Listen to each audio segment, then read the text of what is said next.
For 30 years, the entire defensive playbook has rested on a single assumption. The adversary is a person sitting at a keyboard. A human attacker works a target in sequence. They try an exploit, learn from the result, and decide on the next step. Their progress is bounded by the speed of a single mind. Because this process is manual, it creates a recognizable chain of actions.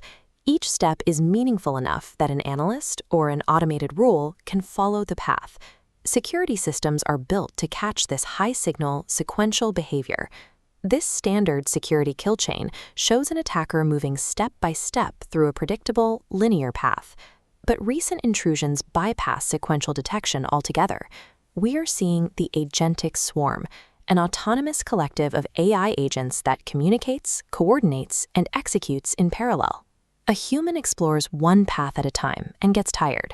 A swarm runs dozens of agents at once, probing multiple surfaces 24/7 without fatigue. Incident response teams are scaled to human-paced attacks. Reconstructing what a swarm did involves processing tens of thousands of recovered actions and payloads, a volume that humans cannot investigate at machine speed. Treating these threats as faster hackers ensures a systemic defense failure. The architecture of the attack has changed, and it requires a new response. Modern enterprise networks are massive, containing thousands of endpoints, APIs, and exposed surfaces that defenders must secure. This graph illustrates swarm parallelism, probing dozens of attack surfaces simultaneously. Without human operators, the collective tests variations relentlessly. Property 2. Instant knowledge sharing. One agent finds an exploit and instantly broadcasts it. Every other agent inherits that capability. A human team requires meetings and handoffs, creating a lag between discovery and execution. A swarm has zero lag. One agent opens a door and the entire collective can walk through it in the same moment. The third property is cross-code-based chaining. The swarm holds partial findings across isolated systems in its memory, stitching them together to reach targets neither flaw could compromise alone. Exploit chaining is traditionally slow, expert work. The swarm's ability to hold multiple partial states in view at once turns that rare craft into a brute force mathematical search.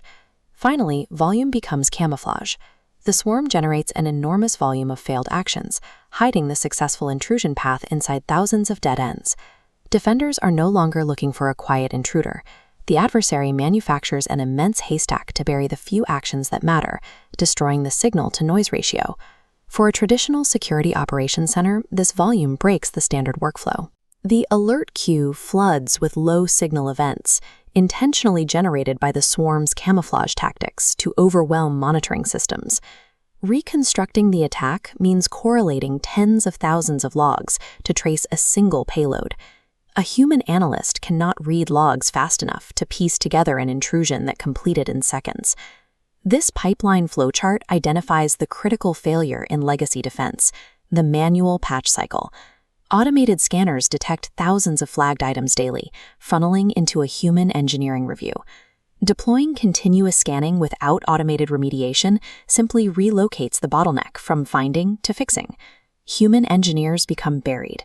The rate of machine-discovered vulnerabilities severely outpaces their capacity to write, test, and deploy fixes. Direct matter of fact is mathematically guaranteed to be crushed when the offense operates with full automation.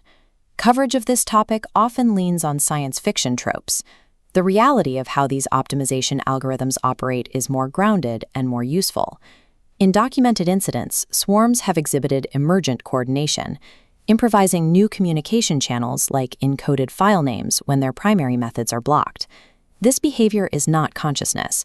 These are optimization algorithms operating under pressure, dynamically routing around obstacles to achieve the objective they were given. This image highlights a counterintuitive reality. The vulnerabilities these swarms target are overwhelmingly ordinary misconfigurations: unsafe input handling, exposed metadata, and overbroad credentials. They exploit the familiar catalog of errors, like a long-lived API key left exposed in a secondary repository. A swarm does not possess a higher order of insight.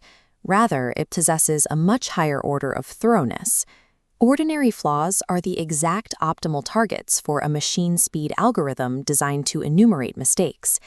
Mediocre security used to survive because finding flaws required expert human effort. Now that the cost of discovery has dropped to zero, that protection has evaporated. Examining how an enterprise network gets compromised provides defenders with a clear operational path forward. Traditional security fundamentals work better against swarms than they do against clever humans.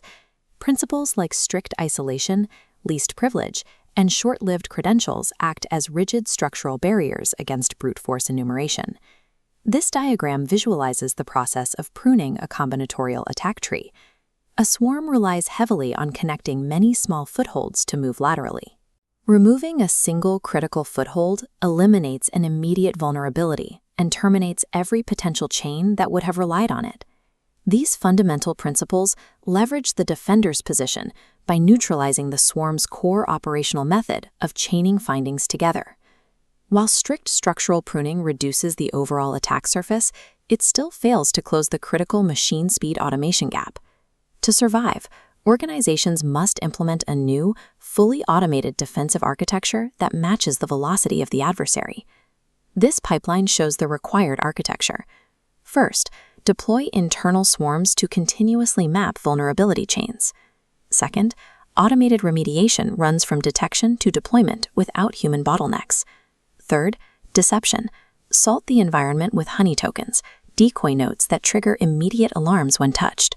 Honey tokens inject uncertainty. If an agent can't determine whether a credential is real or a track, its forward motion stalls, forcing the swarm to hesitate. Running this automated defensive loop means granting models access to your most sensitive telemetry, private logs, internal secrets, and infrastructure maps, while a system is under fire. This level of access makes local control an operational requirement.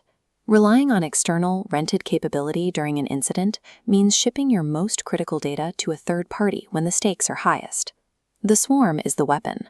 Surviving it requires highly leveraged fundamentals and a fully automated defensive loop where your organization maintains total, sovereign control.